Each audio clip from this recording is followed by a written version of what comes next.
సన్నిధిలో మనలను నిర్దోషులనుగా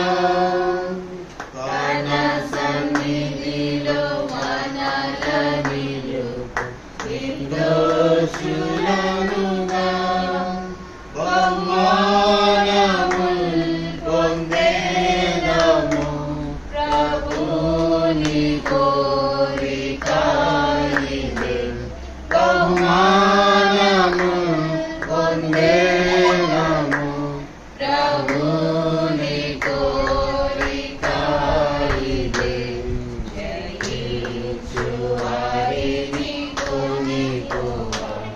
ప్రభు యేసు వచ్చును సదా ప్రభుని తోడను స్తుతి చెల్లింతుము సదా ప్రభుని తోడను స్తుతి చెల్లింతుము అద్భుతము ఆదిమమును ఎవరు వర్ణింప